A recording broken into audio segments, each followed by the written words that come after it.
Aging is inevitable. Feeling old is optional. This is a very proud generation. They are not ready to take money from their kids. The interesting thing is our parents don't want to be that quote-unquote burden. We realize that people are seeking to live together, but at the same time not under the same roof. Living in urban India today is not an easy thing. I had this crazy sense of guilt. I won't be able to figure out what they would need as they age. Because being seen and heard and feeling useful is a core human emotion. We believe that it's just a better quality of life. Homes are going to be able to predict what's happening to your health.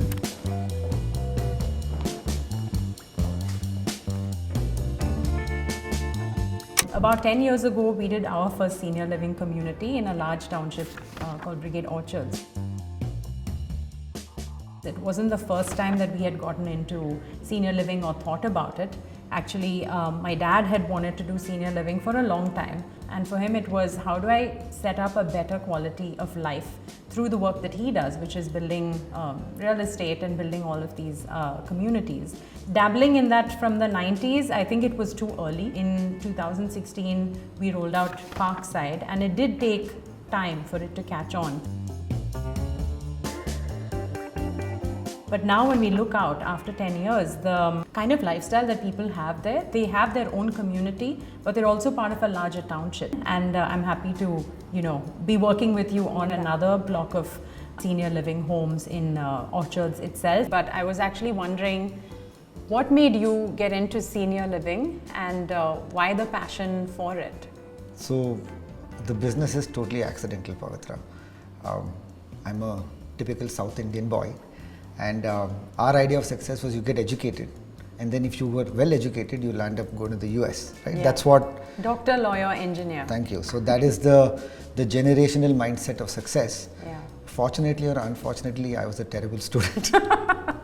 And my dad wasn't a great student either. So we landed up staying back in India, and my grandmother is the eldest of 11 siblings. Oh, and wow. all of her sister's children landed up going to the US. And then every time they used to come home, they used to be like, we have been asked to move to the US because of this new thing called a retirement village. But we don't want to go, it's cold and it's a new country. So one day my grandmother said, hey, why don't you do something for my sisters? I think for me, that was the first major trigger. So I never thought of it as a business. And it's kind of become a business. Hearing you talk about it reminds me so much about my own family. My mom is one of 6 sisters, and at one point she was the only one living in India. So when my grandparents, moved from Mysore to Bangalore, she was the one who was there to take care of them. But similar situation, my mom was the only one here.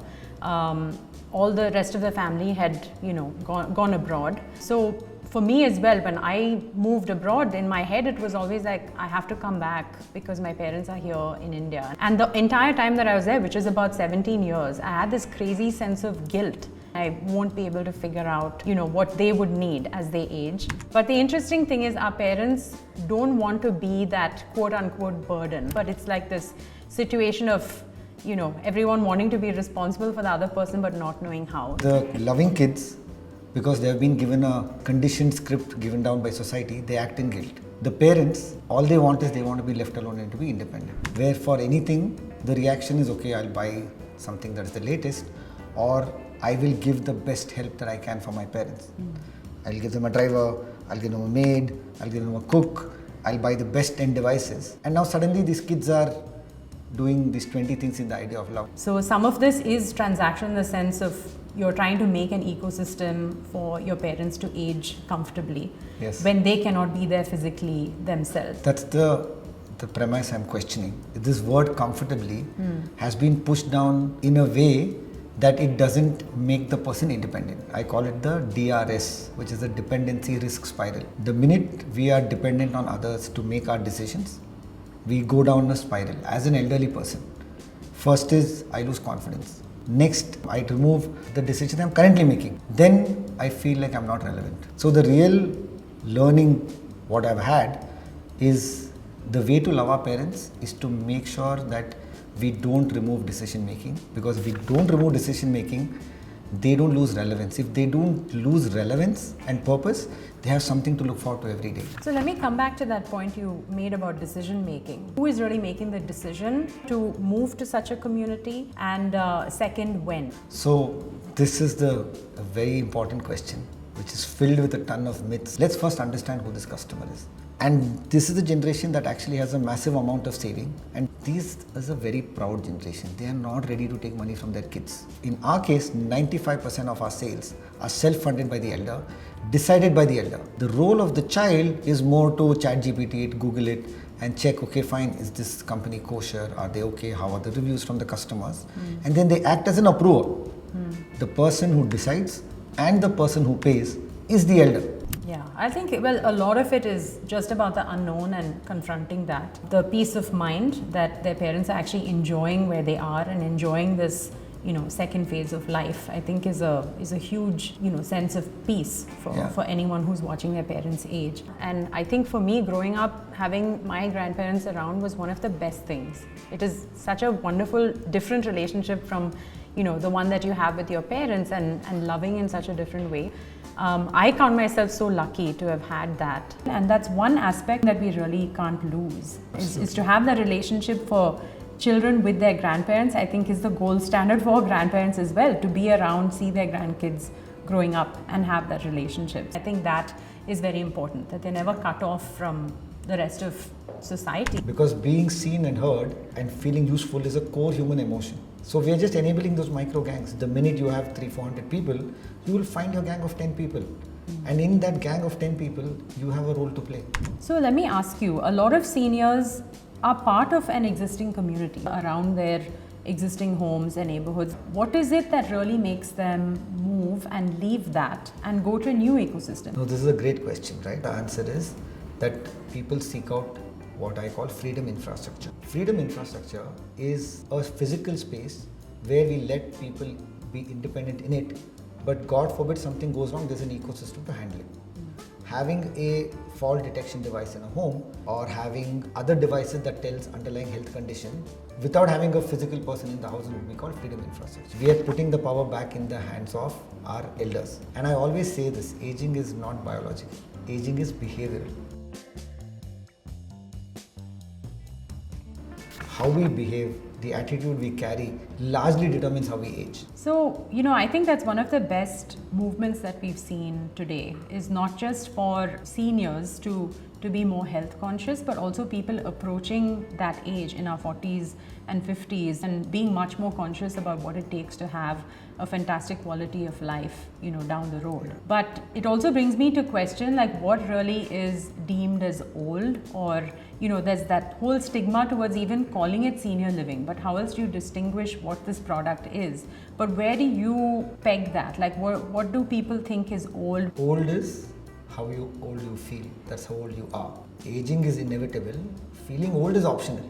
If you ask any of my residents, none of them will tell you they're old. We just have to find a word for a category of people to live together, but they are no different from you and me. Everybody is active, everybody is still working directly or indirectly, everybody has a thriving travel calendar, everybody has a thriving social calendar. They just want convenience. So are you seeing a lot of community spaces become the larger value proposition in the senior living space? So in any senior living community, the entire house, the 2-3 bedroom house that people are buying, is essentially the place to sleep. The living, dining, family area is the clubhouse, the indoor, outdoor areas. And if you look at the way that the design has moved, is we nudge people to be more out of the house than inside the house. I think that's a huge part of it, that seniors do want to keep engaging and living a really full life. I think that's a really interesting part of it, and something that we definitely want to enable. So I think having a solution for seniors to age gracefully with dignity and have fun in life is something that is so important. No, absolutely. We are hitting on 40 years this year for Brigade. One of the pioneering things that Brigade has done is build integrated townships.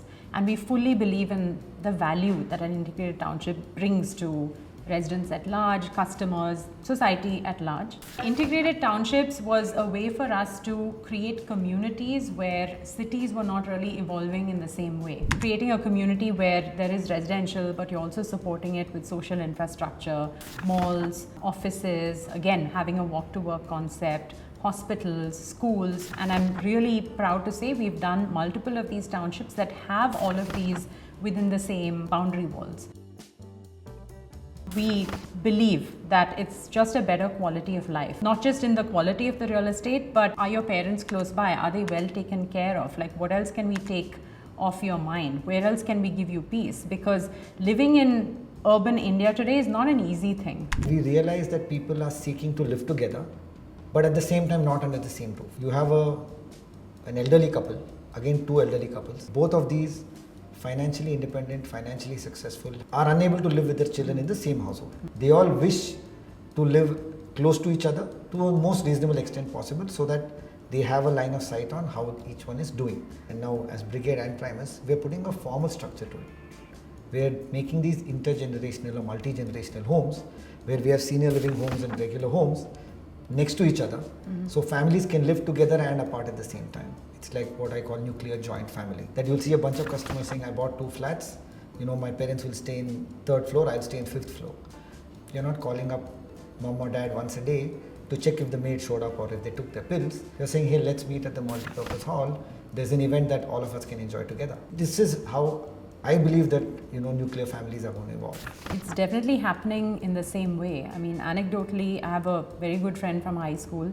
He happened to purchase an apartment in one of our larger communities, which is mixed use, but still a primarily residential large community. And he told me he was going to come back and buy an additional unit. So for the eventuality that his parents or in-laws, exactly what you said. And I think that's really what triggered this thought. While we have senior living communities within our larger townships, even in our existing residential communities, and now we're building fairly large ones, say 1,000 units plus, even in those, there is an opportunity to carve out some of the units, make them fully senior living and add on that layer of services. So wanted to also talk about design and how design can actually create a very different experience for the people who are living in our communities, and how much can a developer like us actually factor in for changes down the road. The way I see this going, Pavitra, is homes are going to get health smart.